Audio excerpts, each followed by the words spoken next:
La Bible en un an, le 5 novembre, le livre d'Esther, chapitre 1, verset 1 au chapitre 3, verset 15. Le livre des psaumes, chapitre 104, verset 1 à 35.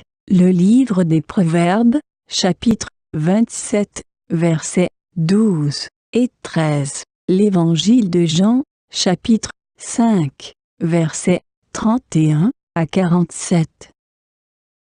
Esther, chapitre 1. C'était du temps d'Assuérus, de cet Assuérus qui régnait depuis l'Inde jusqu'en Éthiopie sur 127 provinces. Et le roi Assuérus était alors assis sur son trône royal à Suse, dans la capitale. La 3e année de son règne, il fit un festin à tous ses princes et à ses serviteurs. Les commandants de l'armée des Perses et des Mèdes, les grands et les chefs des provinces furent réunis en sa présence. Il montra la splendide richesse de son royaume et l'éclatante magnificence de sa grandeur pendant nombre de jours, pendant 180 jours. Lorsque ces jours furent écoulés, le roi fit pour tout le peuple qui se trouvait à Suse, la capitale, depuis le plus grand jusqu'au plus petit, un festin qui dura 7 jours, dans la cour du jardin de la maison royale. Des tentures blanches, vertes et bleues, étaient attachées par des cordons de byssus et de pourpre à des anneaux d'argent et à des colonnes de marbre. Des lits d'or et d'argent reposaient sur un pavé de porphyre, de marbre, de nacre et de pierre noire. On servait à boire dans des vases d'or, de différentes espèces, et il y avait abondance de vin royal, grâce à la libéralité du roi. Mais on ne forçait personne à boire, car le roi avait ordonné à tous les gens de sa maison de se conformer à la volonté de chacun. La reine Vasthi fit aussi un festin pour les femmes dans la maison royale du roi Assuérus. Le 7e jour, comme le cœur du roi était réjoui par le vin, il ordonna à Méhuman, Biztha, Harbona, Bigtha, Abagtha, Zétar et Carcas, les 7 eunuques qui servaient devant le roi Assuérus, d'amener en sa présence la reine Vasthi avec la couronne royale, pour montrer sa beauté au peuple et aux grands, car elle était belle de figure. Mais la reine Vasthi refusa de venir, quand elle reçut par les eunuques l'ordre du roi. Et le roi fut très irrité, il fut enflammé de colère. Alors le roi s'adressa aux sages qui avaient la connaissance des temps, car ainsi se traitaient les affaires du roi, devant tous ceux qui connaissaient les lois et le droit. Il avait auprès de lui Karshena, Shétar, Admata, Tarsis, Mérès, Marzena, Memucan, 7 princes de Perse et de Médie, qui voyaient la face du roi et qui occupaient le premier rang dans le royaume.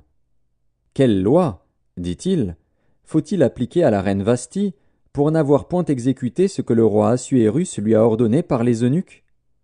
Memucan répondit devant le roi et les princes. Ce n'est pas seulement à l'égard du roi que la reine Vasthi a mal agi, c'est aussi envers tous les princes et tous les peuples qui sont dans toutes les provinces du roi Assuérus. Car l'action de la reine parviendra à la connaissance de toutes les femmes, et les portera à mépriser leurs maris. Elles diront, le roi Assuérus avait ordonné qu'on amenât en sa présence la reine Vasthi, et elle n'y est pas allée. Et dès ce jour les princesses de Perse et de Médie qui auront appris l'action de la reine la rapporteront à tous les chefs du roi. De là beaucoup de mépris et de colère. Si le roi le trouve bon, qu'on publie de sa part et qu'on inscrive parmi les lois des Perses et des Mèdes, avec défense de la transgresser, une ordonnance royale d'après laquelle Vasthi ne paraîtra plus devant le roi Assuérus, et le roi donnera la dignité de reine à une autre qui soit meilleure qu'elle. L'édit du roi sera connu dans tout son royaume, quelque grand qu'il soit, et toutes les femmes rendront honneur à leur mari, depuis le plus grand jusqu'au plus petit. Cet avis fut approuvé du roi et des princes, et le roi agit d'après la parole de Memucan. Il envoya des lettres à toutes les provinces du royaume, à chaque province selon son écriture et à chaque peuple selon sa langue. Elles portaient que tout homme devait être le maître dans sa maison, et qu'il parlerait la langue de son peuple. Esther, chapitre 2. Après ces choses, lorsque la colère du roi Assuérus se fut calmée, il pensa à Vasthi, à ce qu'elle avait fait, et à la décision qui avait été prise à son sujet. Alors ceux qui servaient le roi dirent, qu'on cherche pour le roi des jeunes filles, vierges et belles de figure.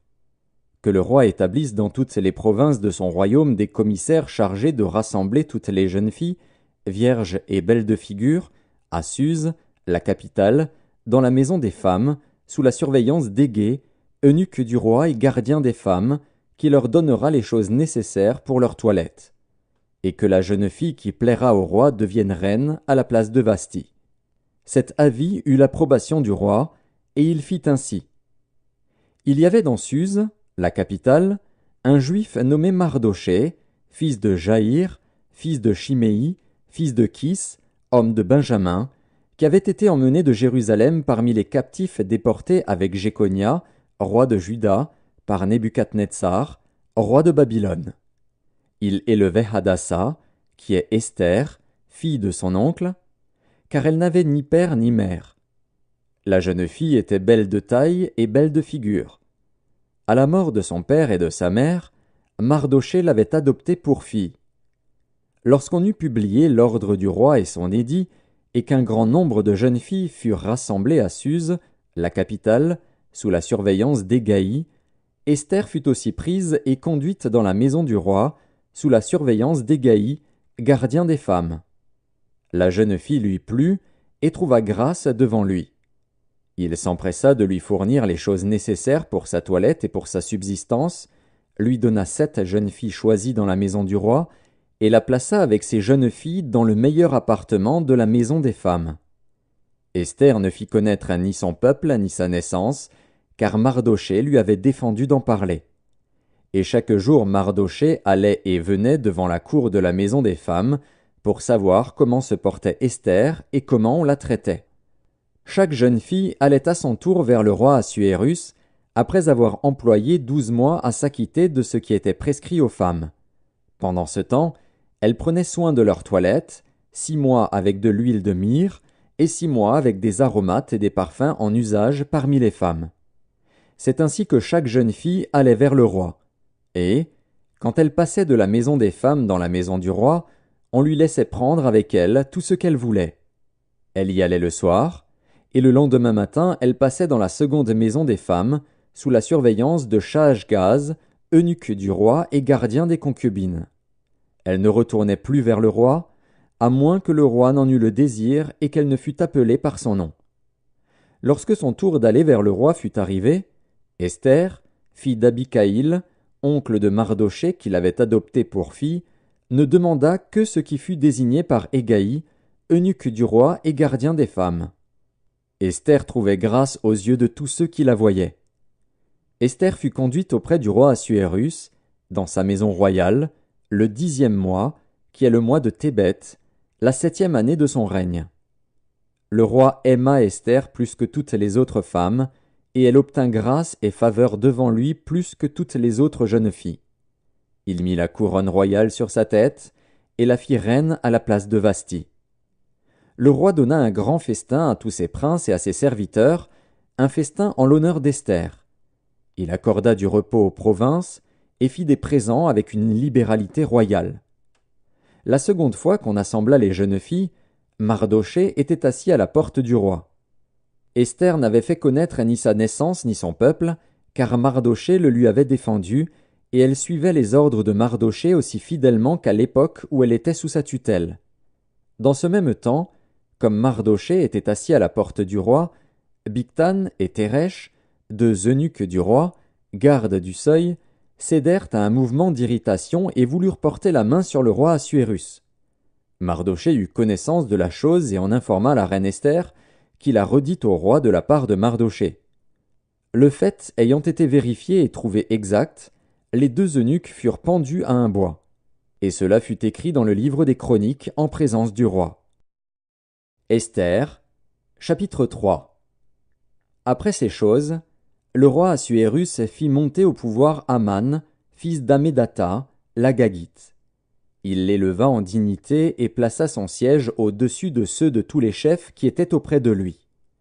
Tous les serviteurs du roi, qui se tenaient à la porte du roi, fléchissaient le genou et se prosternaient devant Aman, car tel était l'ordre du roi à son égard. Mais Mardochée ne fléchissait point le genou et ne se prosternait point. Et les serviteurs du roi, qui se tenaient à la porte du roi, dirent à Mardochée, Pourquoi transgresses-tu l'ordre du roi? Comme ils le lui répétaient chaque jour et qu'il ne les écoutait pas, ils en firent rapport à Aman pour voir si Mardochée persisterait dans sa résolution, car il leur avait dit qu'il était juif. Et Aman vit que Mardochée ne fléchissait point le genou et ne se prosternait point devant lui. Il fut rempli de fureur. Mais il dédaigna de porter la main sur Mardochée seul, car on lui avait dit de quel peuple était Mardochée, et il voulut détruire le peuple de Mardochée, tous les Juifs qui se trouvaient dans tout le royaume d'Assuérus. Au premier mois, qui est le mois de Nisan, la 12e année du roi Assuérus, on jeta le pur, c'est-à-dire le sort, devant Aman, pour chaque jour et pour chaque mois, jusqu'au 12e mois, qui est le mois d'Adar. Alors Aman dit au roi Assuérus, « Il y a dans toutes les provinces de ton royaume un peuple dispersé et à part parmi les peuples, ayant des lois différentes de celles de tous les peuples et n'observant point les lois du roi. Il n'est pas dans l'intérêt du roi de le laisser en repos. Si le roi le trouve bon, qu'on écrive l'ordre de les faire périr. Et je pèserai 10 000 talents d'argent entre les mains des fonctionnaires pour qu'on les porte dans le trésor du roi. » Le roi ôta son anneau de la main et le remit à Aman, fils d'Ammédatha, l'Agagite, ennemi des Juifs. Et le roi dit à Aman, « L'argent t'est donné, et ce peuple aussi. Fais-en ce que tu voudras. » Les secrétaires du roi furent appelés le 13e jour du premier mois, et l'on écrivit, suivant tout ce qui fut ordonné par Aman, aux satrapes du roi, aux gouverneurs de chaque province et aux chefs de chaque peuple, à chaque province selon son écriture et à chaque peuple selon sa langue. Ce fut au nom du roi Assuérus que l'on écrivit, et on scella avec l'anneau du roi. Les lettres furent envoyées par les courriers dans toutes les provinces du roi, pour qu'on détruisît, qu'on tuât et qu'on fît périr tous les Juifs, jeunes et vieux, petits enfants et femmes, en un seul jour, le 13e du 12e mois, qui est le mois d'Adar, et pour que leurs biens fussent livrés au pillage. Ces lettres renfermaient une copie de l'édit qui devait être publié dans chaque province, et invitaient tous les peuples à se tenir prêts pour ce jour-là. Les courriers partirent en toute hâte, d'après l'ordre du roi. L'édit fut aussi publié dans Suse, la capitale. Et tandis que le roi et Aman étaient à boire, la ville de Suse était dans la consternation. Psaume 104. Mon âme bénit l'Éternel. Éternel mon Dieu, tu es infiniment grand, tu es revêtu d'éclat et de magnificence. Il s'enveloppe de lumière comme d'un manteau, il étend les cieux comme un pavillon. Il forme avec les eaux le faîte de sa demeure, il prend les nuées pour son char, il s'avance sur les ailes du vent. Il fait des vents ses messagers, des flammes de feu ses serviteurs. Il a établi la terre sur ses fondements, elle ne sera jamais ébranlée. Tu l'avais couverte de l'abîme comme d'un vêtement, les eaux s'arrêtaient sur les montagnes, elles ont fui devant ta menace, elles se sont précipitées à la voix de ton tonnerre. Des montagnes se sont élevées, des vallées se sont abaissées au lieu que tu leur avais fixé. Tu as posé une limite que les eaux ne doivent point franchir, afin qu'elles ne reviennent plus couvrir la terre. Il conduit les sources dans des torrents qui coulent entre les montagnes. Elles abreuvent tous les animaux des champs. Les ânes sauvages y étanchent leur soif. Les oiseaux du ciel habitent sur leurs bords et font résonner leur voix parmi les rameaux. De sa haute demeure, il arrose les montagnes. La terre est rassasiée du fruit de tes œuvres. Il fait germer l'herbe pour le bétail et les plantes pour les besoins de l'homme, afin que la terre produise de la nourriture, le vin qui réjouit le cœur de l'homme, et fait plus que l'huile resplendir son visage, et le pain qui soutient le cœur de l'homme. Les arbres de l'Éternel se rassasient, les cèdres du Liban qu'il a plantés. C'est là que les oiseaux font leur nid, la cigogne a sa demeure dans les cyprès, les montagnes élevées sont pour les boucs sauvages, les rochers servent de retraite aux damans. Il a fait la lune pour marquer les temps, le soleil sait quand il doit se coucher, tu amènes les ténèbres et il est nuit, alors tous les animaux des forêts sont en mouvement. Les lionceaux rugissent après la proie et demandent à Dieu leur nourriture. Le soleil se lève, ils se retirent et se couchent dans leur tanière. L'homme sort pour se rendre à son ouvrage et à son travail jusqu'au soir. Que tes œuvres sont en grand nombre, ô Éternel, tu les as toutes faites avec sagesse. La terre est remplie de tes biens. Voici la grande et vaste mer, là se meuvent sans nombre des animaux, petits et grands, là se promènent les navires, et ce Léviathan que tu as formé pour se jouer dans les flots. Tous ces animaux espèrent en toi pour que tu leur donnes la nourriture en son temps. Tu la leur donnes, et ils la recueillent, tu ouvres ta main, et ils se rassasient de bien. Tu caches ta face, ils sont tremblants, tu leur retires le souffle, ils expirent et retournent dans leur poussière.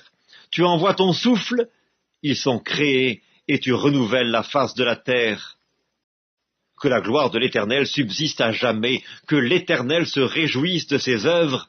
Il regarde la terre, et elle tremble, il touche les montagnes, et elles sont fumantes. Je chanterai l'Éternel tant que je vivrai, je célébrerai mon Dieu tant que j'existerai. Que mes paroles lui soient agréables, je veux me réjouir en l'Éternel. Que les pécheurs disparaissent de la terre et que les méchants ne soient plus. Mon âme bénit l'Éternel. Louez l'Éternel. Livre des Proverbes, chapitre 27. L'homme prudent voit le mal et se cache, les simples avancent et sont punis. Prends son vêtement car il a cautionné autrui, exige de lui des gages à cause des étrangers. Évangile de Jean, chapitre 5. Si c'est moi qui rends témoignage de moi-même, mon témoignage n'est pas vrai. Il y en a un autre qui rend témoignage de moi, et je sais que le témoignage qu'il rend de moi est vrai. Vous avez envoyé vers Jean, et il a rendu témoignage à la vérité. Pour moi, ce n'est pas d'un homme que je reçois le témoignage, mais je dis ceci afin que vous soyez sauvés. Jean était la lampe qui brûle et qui luit, et vous avez voulu vous réjouir une heure à sa lumière. Moi, j'ai un témoignage plus grand que celui de Jean, car les œuvres que le Père m'a donné d'accomplir, ces œuvres mêmes que je fais, témoignent de moi que c'est le Père qui m'a envoyé. Et le Père qui m'a envoyé a rendu lui-même témoignage de moi. Vous n'avez jamais entendu sa voix, vous n'avez point vu sa face, et sa parole ne demeure point en vous, parce que vous ne croyez pas à celui qui l'a envoyé. Vous sondez les Écritures, parce que vous pensez avoir en elles la vie éternelle. Ce sont elles qui rendent témoignage de moi. Et vous ne voulez pas venir à moi pour avoir la vie. Je ne tire pas ma gloire des hommes. Mais je sais que vous n'avez point en vous l'amour de Dieu.